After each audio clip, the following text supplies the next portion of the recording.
All good. Can you hear me okay? I hear you perfectly, and I see the sunshine. I see the sun rays behind you. How are you? Santa Barbara, brother. Yeah, well, How are you doing? First question. Why haven't you visited Puerto Rico yet? I've been waiting by the phone for the invite, brother. Well, here it is. This is as close as you'll let me come. You gotta Well, you gotta throw me a bone. I'd love to see you up there. It's a magical place, and I'm thrilled to have you on the show. I've been a fan of your wines for a number of years now. I'm just amazed at how you can achieve such power yet elegance and restraint. But first, let's speak a little bit about you, your background, your career. How did you get involved? How did you get started in the wine business? Were you exposed to wine in your parents' house growing up?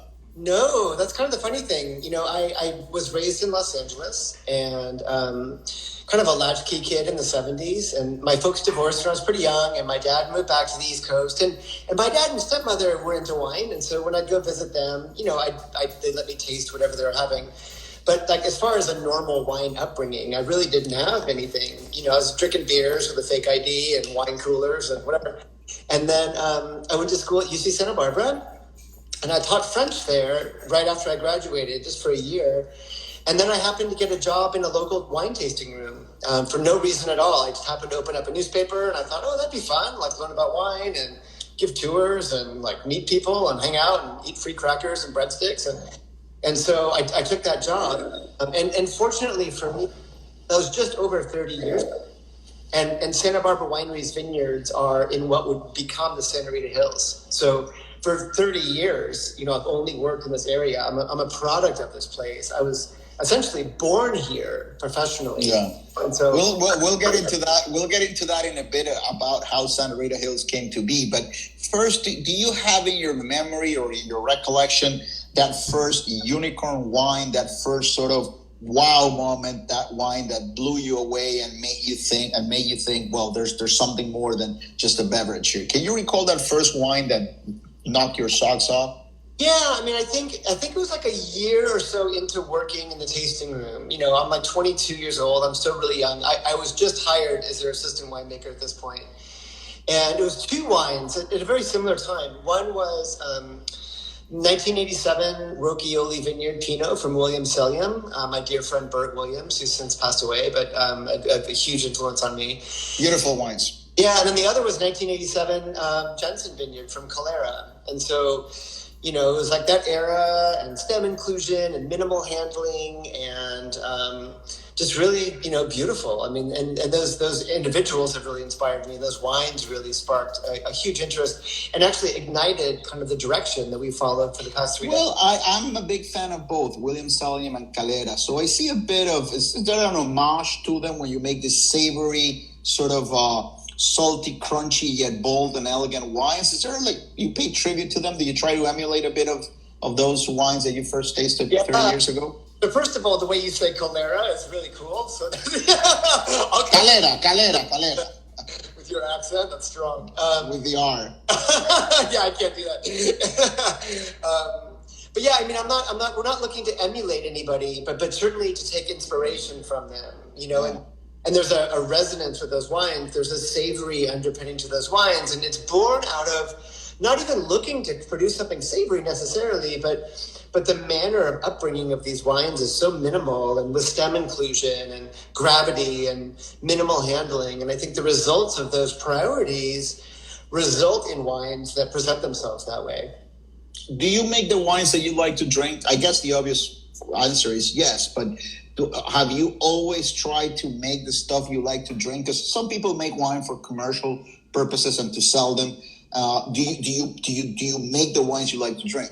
Yeah, I mean, you know, we dig them for sure, but I think, you know, somewhat against the grain, our approach is that it's really more like ritual and discipline and repetition and being very steadfast to our approach, right, which hasn't changed for all these decades. And so it's not, we're never tasting in a hedonistic, like, oh, whoa, yum, we knocked it out of the park. Because it would be way too much influence or importance on me. It's really like neutral stewardship of this, you know, and ultimately striving to be relevant. You know, all wines taste good, And so all I've wanted to do with this project is to like be relevant, be out there. It's a very severe environment.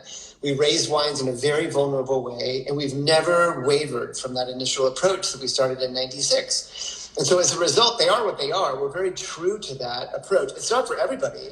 The wines are pretty extreme, but when people have the wines that have had them before, they're like, oh yeah, that's a Brewer Clifton wine. You know what I mean? And I like that connection that people have. And the connection is there. I've been a fan of your wines for more than a decade now, since I've seen them in Puerto Rico. I've read extensively about them. I mean, you've received all accolades that are out there. Let me piggyback a little bit on what you said about '97 and how the winery came to be. Let's speak about the foundation, the creation of Brewer Clifton. By the way, these wines are available in Puerto Rico through our dear friends from Fine Wine Imports. This is part of the Jackson Wines family. How did the project come to be?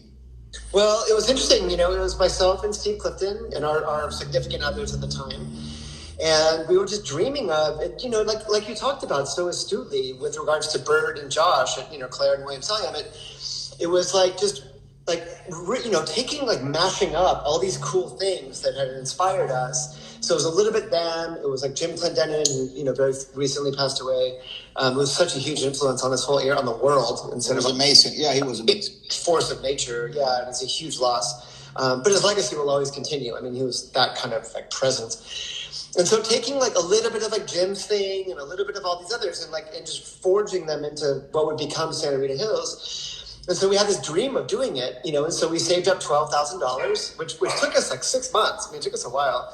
And because I was making like $750 an hour, Steve was making about the same. You know, we didn't have that much money, so we saved up $12,000, and we started this, and then we started, and then we sold a bunch of, you know, most of the wine in a pre-release and a futures program. Thankfully, that great for packaging, and then it just, you know, it just kept fueling itself. And fortunately, we had other jobs, you know, so we had other wine jobs, you know, to make a living while in the beginning phases, because literally it was $12,000 started this whole thing. Okay, we'll you know, have the conversation between tasting the wines. Let's go first to this lovely Santa Rita Hills 2019, and after we taste this first white wine, or first wine we'll have, this is a Chardonnay. We'll talk a little bit about how Santa Rita Hills was created, and you had a little bit to do with that. So let's go with this one. This is a beautiful Chardonnay. My dear friend Fernando Arteaga gave me a bottle a couple of weeks ago, and I was just enthralled by it. I mean, I was blown away, and it's Burgundian. Obviously, it's California. I don't think you're trying to emulate France. It's definitely an American Santa Rita Hills wine, but has this lovely nose of there's this minerality, and then the white stone fruit. You have ginger. You have a little bit of lemon oil. A little bit of definitely you have the golden apples are there, and just this salinity on the nose. So you can smell something that will make you, I don't know, thirst for more, for a piece of a fish or something. Let's see what I have here. And then is big but not insulting. You know, it's love. It's not pornography. It's super sleek, beautiful acidity, but yet it's bold and big and generous, and the acidity is there to pair it with so many different things, and I love the fact that it carries its weight and its alcohol very well. By no means do you feel it sweet, or do you feel it disjointed. You know, sometimes you have that presence of oak that makes certain wines feel buttery. But I do see a resemblance with those Chassagne Montrachet or Corton Charlemagne from Burgundy, and the minerality. I just love the minerality in this wine. Did I get it really wrong? You're like employee of the month. Employee of the year.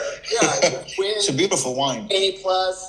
Yeah, no, I mean, you know, an ocean is no joke. I mean, you guys, you're on an island, you know what it's about. And so for us, you know, we're the Pacific where we are is really cold, and you know, our valley breathes in the Pacific, you know, and it's a very savage ocean here. It's cold.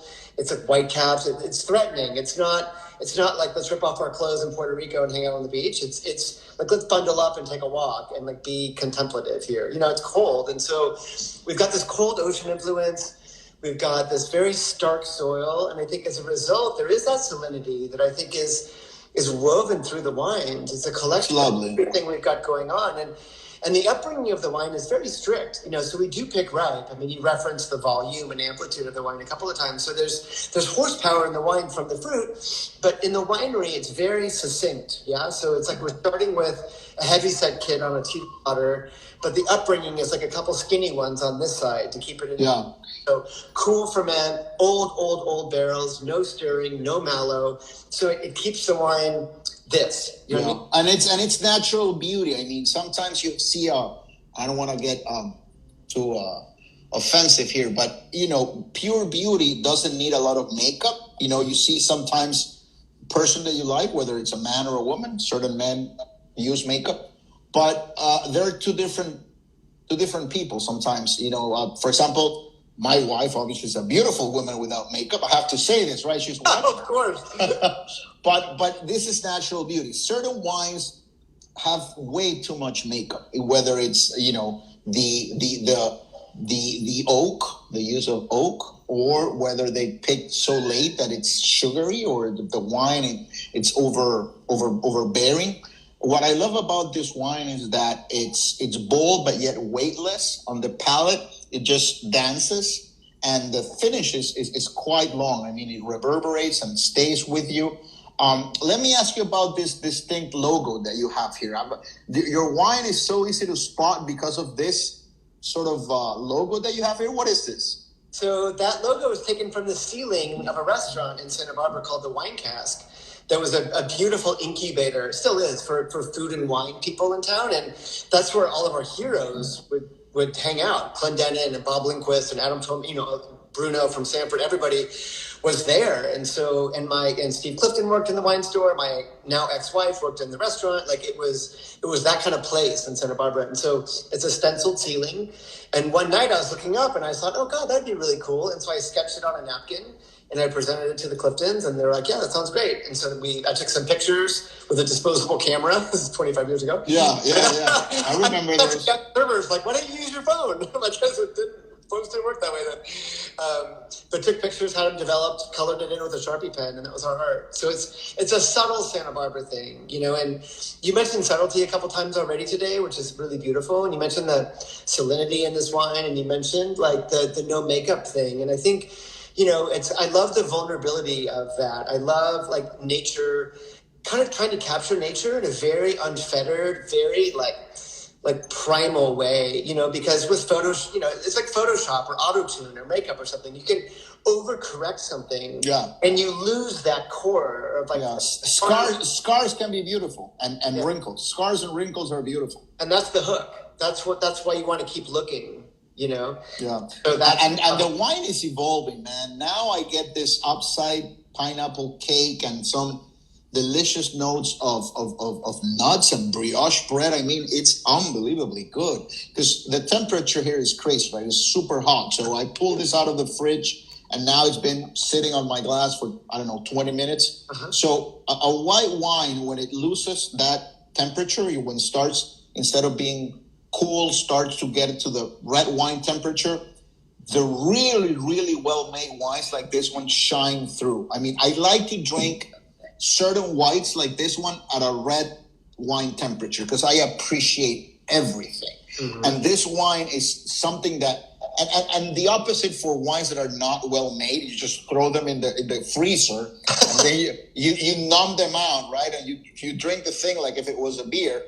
But I'm appreciating the wine so much that I don't mind drinking it at room temperature. It's delicious. Yeah, thank you. I love that about wines too.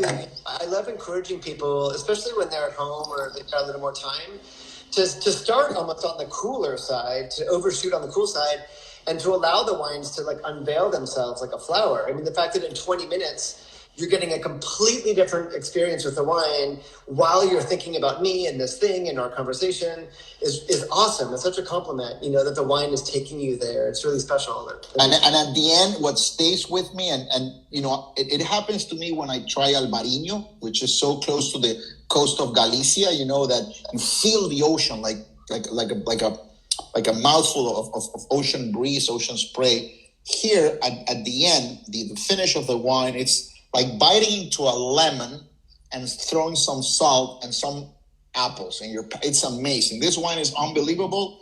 My friends who are watching now or who will watch later in my YouTube channel, if you love Chardonnay, you have to try this wine. It's unbelievable. Let's talk a little bit about Santa Rita Hills. I know you had a thing or two to do with the foundation of the appellation.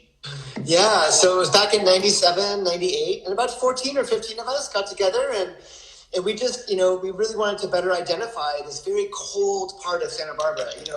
You think of Santa Barbara and you think, oh, warm resort, Oprah, British royalty, the whole thing, which is true in Santa Barbara itself. But up where we I'm sure they drink their wines. Yeah, I'll find out with Oprah. Yeah, she's part of the Chardonnay. She loves it. And so we, up where we are, though, it's cold. And so we wanted to really identify that. And so we mapped about an 8-mile stretch on the western side of the Santa Ynez Valley, right next to the ocean. And we mapped and defined it. We petitioned the government, and then we got approval back in 2001. So it's just been over 20 years now. And it's to see what the growth, and see that more than the growth is the awareness of the appellation in the past 2 decades has been really rewarding. As I travel around the world, not everybody knows of it, of course, but a lot of people do. And you see sections on wine lists now, and shelves in stores and wine stores and little sections for Santa Rita Hills, and that's really fulfilling because I've devoted my whole life to this place. Well, it's beautiful that one of your legacies is that maps all over the world have a piece of you in them. Like Santa Rita Hills is right there. All right, let's get into the second wine. This is another wine that I love. This is a 2016 Brewer Clifton Pinot Noir Santa Rita Hills. What can you tell me about this one? Yeah, so the thing that kind of is a little bit unique about this wine is that we ferment predominantly as whole clusters, which is a little bit uncommon. So normally with reds, as you know, the grapes are taken off the stems, which is kind of like a fillet of something. You take the meat off the bone and you grill it, you put it in the oven, whatever. Whole cluster is like a protein with a skeleton, like a whole fish. You catch a whole fish, off your coast in Puerto Rico, off your boat, and then you eat the whole fish on a grill. That's kind of what's going on here, right? And so when flesh and bone is raised collectively, it's not a better result, but it's a different result, right? The proportion of that animal is important, because you're not just dealing with the flesh anymore; it's the whole system. And Santa Rita Pinot can be very generous. The fruit itself can be very round, very dark, very dramatic, and beautiful. Whole cluster is like a corset. So picture beautiful curves that are corseted by the stems or framed by the stems. That's a beautiful analogy. Yeah, in the same way that nori, like seaweed around sushi or soy sauce on raw fish, same thing. It's you can eat raw fish, that's fine, but the soy or the nori around it renders the system more savory. It frames that fish so that you want to go back for more, right? Wines, I love that you honed in so much on the saltiness of Chardonnay, because that for me is why that wine invites you back for more. Why I go to food, because it's lemon and salt, right? They're condiments. So the Chardonnay is a condiment. And same thing with this Pinot. There's really intense, pure fruit, of course, but there's also this, you might be getting like a dried herb, tea-like aromatic. A lot of things happening, forest floor, rhubarb, a little bit of and I love sometimes you and I also kind of preface in my mind, sometimes I smell things and I have an idea of what they will taste like. I also get salinity here, and I love that. I feel this tanginess in the nose. I know it's going to be a little tangy, a little tart, a little bit of. I'm loving the fact that it has, as you said, that tea, like black tea, red tea note. There's also a bit of.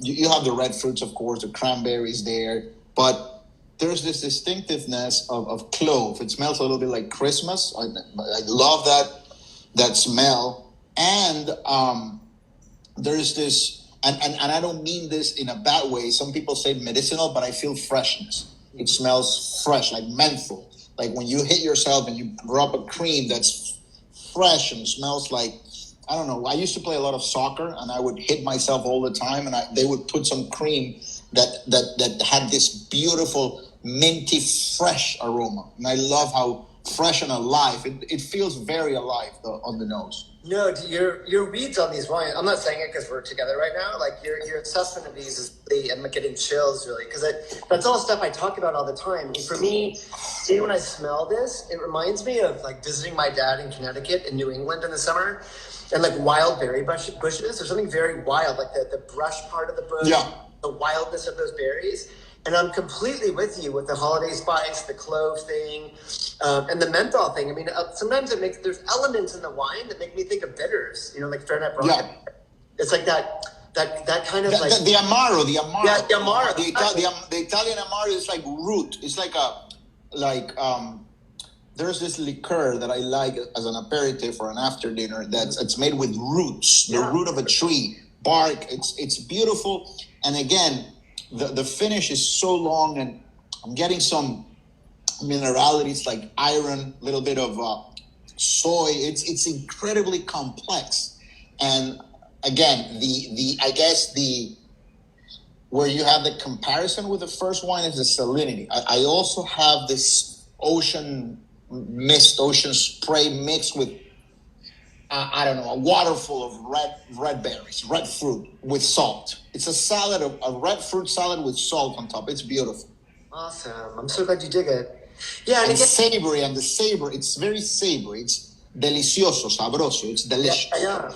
And that's it too. I mean, the mouthfeel of this, much like the saltiness in the Chardonnay and the saltiness you referenced here, it's complemented by this tea-like palate impression, because the tannin, the architecture in this wine is predominantly a derivative of those stems, right? Because there's no new oak. The barrels that hold this wine are 20 years old on average. I mean, they're really, really old barrels.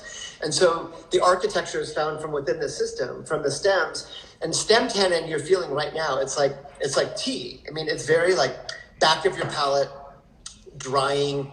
But very pleasant and very real, very honest. You're not disguising or eliminating anything or throwing away anything. I mean, there was this quote from Hemingway that I love that says, "The world breaks everyone, but then some become strong in the broken places." So you get the best and the worst, right? You get the stem, you throw everything in there.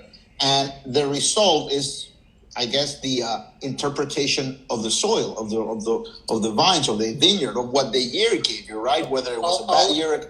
All the above, brother. The whole system. So you do little correction. You try to express what Mother Nature gave you. Yeah, that's all we do is execute as cleanly as we can and as vulnerably as we can. Yeah, we want the wines raw. That's the word, raw. These are raw wines. I use that word a lot, and maybe I overuse it, but all I want is to capture something in a very pure state, in a very not perfect state. Like you said, think about the things you said as you've referenced these wines. You're talking about ocean spray on your face and in your mouth. You're talking about menthol and holiday spice and clove. I mean, it's evocative of things that aren't normal. You know what I mean? And some wines are kind of cliche. That doesn't take that back. I don't need to reference other things as that, but some things can be overly corrected, overly cleaned up, and I've always wanted these to be a little deviant, a little off kilter, and to capture, like we talked about, the imperfection of nature, the very deliberate imperfection of nature, like that branch that goes weird, or a note that's a little bit out of tune, or a hair that's out of place. That to me is the intrigue, and I don't want to do anything to overcome that or to overshadow that. I love it. Let's speak about something quite important that happened in your life recently. The Winemaker of the Year accolade that you won, was it for 2020? 2020. Okay, tell me a little bit about that. I know that it was a big thing. We can keep the party going for as long as. Tell me, 2020 is a year that I guess has lasted a decade. It's a decade within a year, so it's a very special year. So tell me how this came to happen. Yeah, I was totally surprised. It was such a flattering thing. When I was nominated, I mean, that was the win for me, to be nominated for that. It's like being nominated for a crazy big award, like an Academy Award, it was like that one. That was the success. And when I first got the notification, I didn't know that it was global. I mean, I thought it was California or whatever, and I was thrilled to pieces. I thought that was great. And then I saw the other people. Can you share who those were, your fellow nominees? I guess it's public, right? Ramey is a pioneer, epic icon. David Ramey. David Ramey. I interviewed him. Great guy. Yeah. Yeah, awesome. And then there's another producer in Italy, I believe, and one in South Africa. But yeah, awesome people, and I thought, oh my gosh, I'm in their company. That's the most flattering, awesome thing. And that was great. And then I learned, and then the editor called me a couple months later. I'd won, and I almost was like, oh, I know. Like I thought the nomination was the win. And he goes, no, like you won. And I couldn't even really believe it. And I was like, oh my gosh, that's awesome. But I think, it's like I was saying at the very beginning, it's not about me. Like I'm not that important. It's about this area. And, when I started, I didn't know Chardonnay was a grape. I didn't know how to siphon water out of a bucket. I mean, I didn't know anything. I was like this LA kid, I didn't know seasons existed. And so everything that I am is Santa Barbara. I've been trained here, inspired here, nurtured here, beaten up here, backstabbed here. I'm that like weathered part of the landscape, and I love that, and I'm honored to be that. But I am this, and it is me. Well, and you're offering the world some of the best things Santa Barbara can give, like your wines, because if there's a way to pay tribute to Santa Barbara is by making these amazing Santa Rita Hill wines. Let me ask you before and I've been, abusing your time. It's 28 minutes already. I don't want to take too much of your time. Before we get into this last wine, this is sealed with wax, and this is a single vineyard, Machado vineyard. We'll get into that. I know that obviously 2020, aside from COVID, had the fires. How has that affected, all the vineyards, all the region throughout? How will the wines come out? Do you think there will be smoke taint in them? Yeah, so last year was very challenging for a lot of friends of mine to navigate up in Napa and Sonoma. Down here we were fine, and I didn't, we had no issues at all. There was a little smoke from Monterey for like a day, but it had no impact on anything. And so we were really fortunate, we're quite a bit south, of all that. And we're not immune to things like that, but our landscape is very open. We don't have tons of trees and whatnot like they do up north. And so we were able to dodge that one. And our harvest last year was stunning. I didn't make a big deal about it because, my friends were navigating some really complicated stuff. And so I just quietly did my thing and was there to support them however I could. But I wasn't like, sending like signals to the world like, oh my gosh, it's the best year ever, because that would have been really lame. Right. But it was great for us. So Machado Vineyard. So the first Pinot, I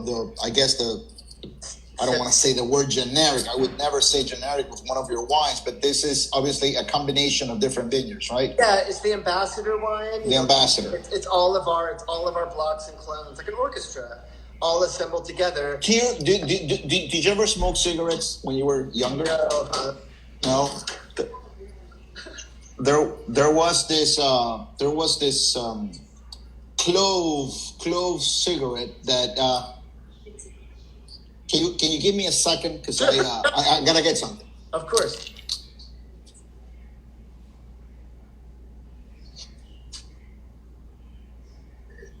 Scott Gould. So my little dog needed to come out. He was barking. You probably heard him.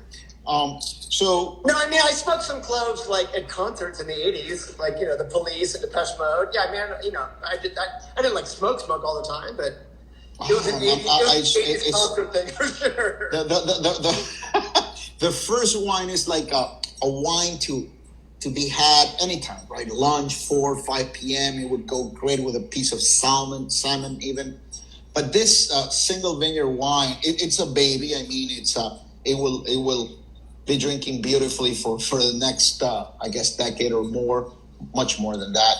But it takes me to a darker place than the first one. I mean, in terms of fruit volume, I'm thinking a wine for, refined dining, I guess. It's filled with fruit, has a lot of fruit up from the get-go, but there's this underlying force strength that is not yet revealed. It will happen at some point. It's like when you see an amazing basketball, soccer, baseball player when they're 14, 15, and you say this kid is going to be amazing. So this wine is what I'm getting here. I mean, it's not resolved. I think it's a crime what I'm doing and drinking it this young. I mean, It's all good. it smells beautiful for sure, but it's not where it needs to be. I think that it will age beautifully. This is just by smelling it. The first wine is much more open. You spoke about the flower or the onion opening up.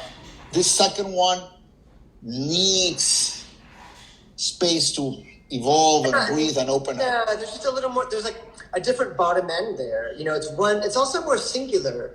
So if you think about the first wine in the context of an orchestra, you've got high tones and you've got bass tones, you've got piccolo to tuba, everybody in the middle, working in concert in that first wine to kind of tell you that voice and place. The Machado, it's raised the same. It's all whole cluster. It's one block, 2 clones. It's very singular, but it's deeper. It's like an oboe and a like cello or something. You know what I mean? It's just it's a little more sinister.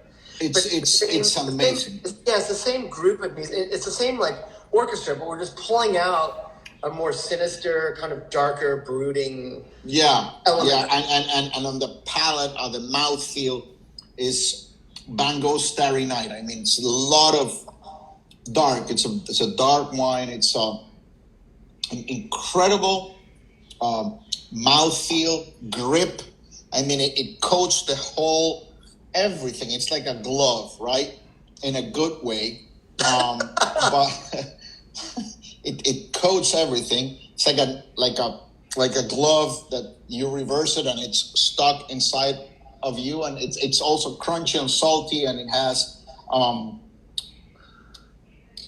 this life to it, and the finish is so long, and there's the minerality and there's the red fruit, but there's also red going towards purple, going toward a little bit of black. It's like. Dark Nights in Havana. There was this play where everything happened under a big starry night, starry sky. It's a beautiful wine. I still don't know how to describe it quite well because I think that it will only get better with time. The finish, it's a minute and a half long. I mean, it stays with you. What's your message, or what's your wish when somebody drinks this wine, whether it's in San Juan or whether it's in Cape Town or in Buenos Aires? What do you wish to convey to your consumers when they have a sip of one of your wines? I'd wish to convey something to them in person, because I'd love to be in any of those places, first of all. It's exotic and foreign and awesome and sexy and sultry, and I just want to be there. That's the first thing. But also I just want to bring, the ocean is your muse. I mean, the ocean is your habitat, right? And I want, through these wines, I want to bring you to ours. I want to bring ours to you, and that's my goal, is to somehow, if in my career I can harness an element of this beautifully savage ocean that we have and transmit it to people. That's my goal. I charge. That's my honor, really, to pursue that. That's all I'm looking to do. That's beautiful. Has anyone ever told you that this wine smells a little bit like Dijon mustard seed? Yeah, I have actually heard that. I'm loving it now. It's big. Heard that. I haven't heard a glove inside out in my mouth. That's a new one. But yeah, mustard seed. I've heard. It grabs everything. This is incredible. I mean, now it's opening up a little bit more, and it's I guess filling the whole ambience here where I'm at. I mean, it bursts out of the glass. To wrap up, let me ask you about what's next. Are you make Chardonnays and Pinot? Do you bottle any other varietals grapes? Yeah, we have a separate project called Ex Post Facto, where we make a little bit of Syrah, about 500 cases a year. And that's it. Chardonnay and Pinot, one little appellation. I'm a simple guy, and I'm very loyal to our sandbox here, and that's it. Just those three things, but mostly Chardonnay and Pinot. Yeah. If you could make any single wine with any single grape in any part of the world, like, are you sometimes tempted by trying something new, or is there a wine that you wish you could at some point make in the future? You know, Grape region. I'm tempted by a lot. You know, I mean, it's just like we all are. I mean, I think there are beautiful like spouses or partners for all of us in life. You know, there's beauty all over the place. I'm one anyway where my wife is amazing, and she's like the best thing in my life. And you know, there's other potential partners for people. I mean, there's someone else you could.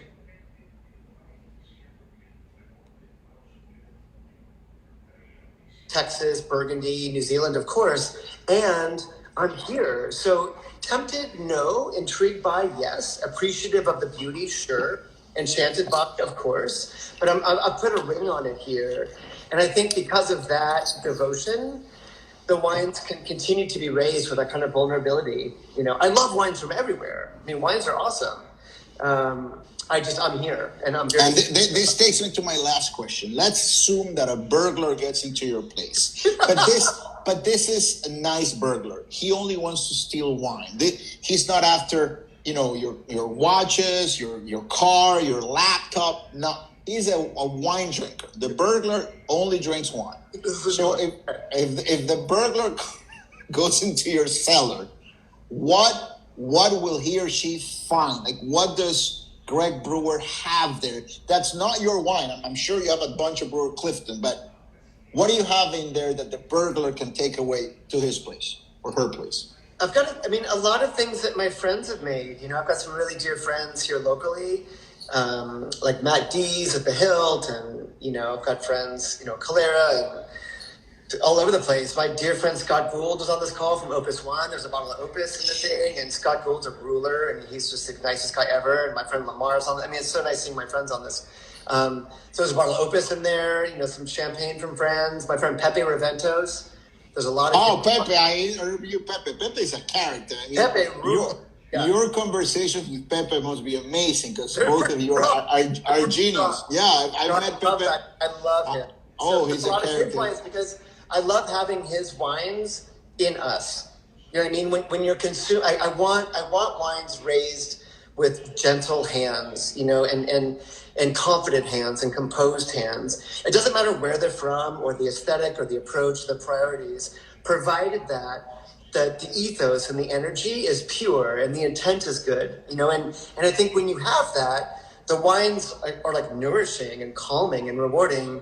And Pepe's work is so, in spades. I bet he loves your wines because it perhaps he finds a salinity. I mean, you guys are bound by salt. You guys are salt brothers, like ocean water brothers. Pepe Raventos makes delicious wine. So thank you so much for your time. It's been 40 minutes. Let me just to wrap up. Give thanks to my dear friend Fernando Arteaga, everyone at Fine Wine Imports, Jackson Family Wines for sure. And let's review their wines. We had this Santa Rita Hills 2019 Chardonnay, incredible Chardonnay.